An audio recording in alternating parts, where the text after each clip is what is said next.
Hello guys, सबैजना सन्चै हुनुहुन्छ? यो म नि सन्चै छु।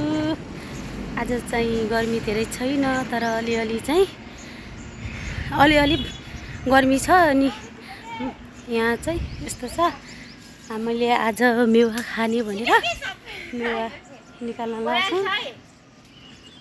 ल भइहाल्छ। त्यस नानीले मेवा निकाल्दै हुनुहुन्छ। यो चाहिँ मेवा खान्छौँ आज हामी। हुन्छ नानी? तिनवटा छ, पाके जस्तो छ है, हल्का हल्का। ए आज हामी मेवा खान्छौँ। मेवा, यो चाहिँ मेवाको बुट्टा छ, तर सानो छ। मेवाको बुट्टा चाहिँ धेरै फलेको छ। गर्मी त त्यति छैन, त्यही पनि खान मन लाग्यो, त्यही भएर निकालेको।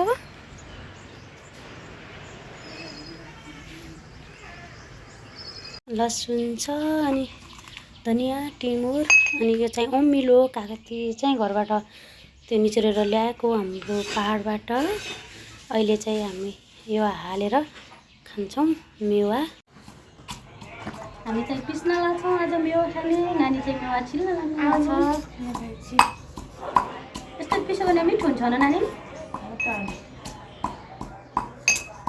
हामी चाहिँ पहाडमा खाएको, हाम्रो घरमा चाहिँ धेरै हुन्छ पहाडमा, तर मिठो लाग्छ। नुन खुर्सानी हालेर यस्तो गरेर खाएको धेरै मिठो लाग्छ। आउँदैन के हुन्न।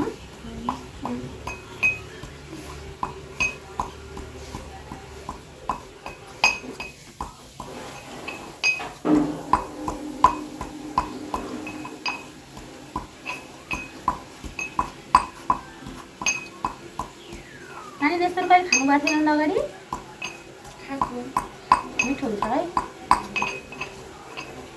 हाम्रो त बाजुरा कति धेरै हुन्छ यस्तो।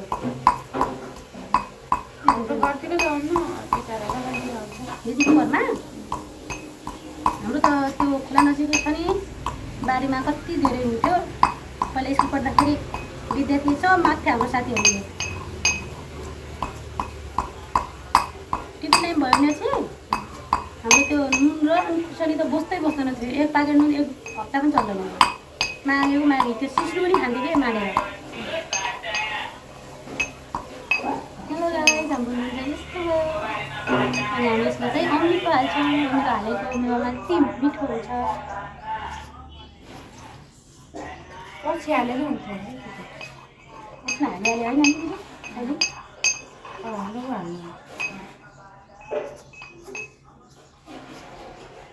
ठुलो हुन्छ कि मैले नि छिलिसकेँ गाईहरू।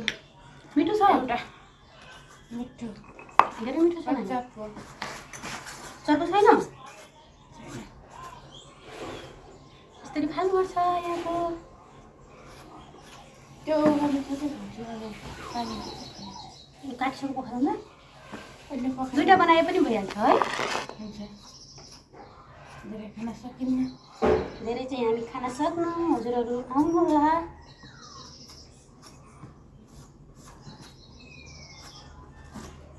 बाबु मिसाल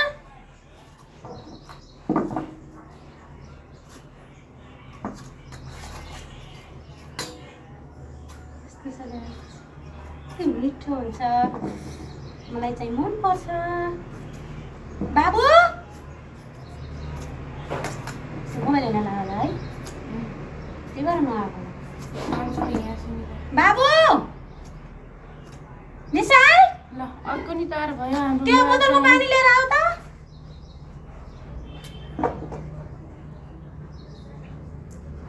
हामी चाहिँ तिनजना मात्रै छौँ। बाबुले चाहिँ थोरै थोरै खान्छ, नानीले पनि थोरै खाने भन्नुभएको छ। म चाहिँ धेरै खान्छु, त्यही भएर है। बोतलको पानी यसमा हाल, यताबाट। मिठो हुन्छ, मिठो हुन्छ गाइस। नानी खै त्यो हाल्नु। हामीले नुन खुर्सानी अमिलो हालिसक्यौँ। अब यस्तो मिठो हुन्छ, पुरा मिठो हुन्छ न। बाबुको चाहिँ आज स्कुल चाहिँ ज्वरो आएर नगएको होइन, छोरो चाहिँ ल यस्तो गर बाबा, ल यो हटाउनु अनि यसमा हालेर नि गरौँ न हुन्छ हैन मिठो लाग्छ जस्तो छ गाईहरू ल खानु न खै एउटा खानु न एउटा खानुहोस् र कस्तो छ कस्तो छ मिठो छ एकदम खानु मसाल मिठो छ यस्तो छ गाई मसाल मिठो छ फलफुलको ढाँचा हो नि फलफुल ढाँचा हो यो कस्तो मिठो छ हजुर पनि खानुभयो सम्पर्क गर्नु होला हस् गाई खाना बनाउनु होला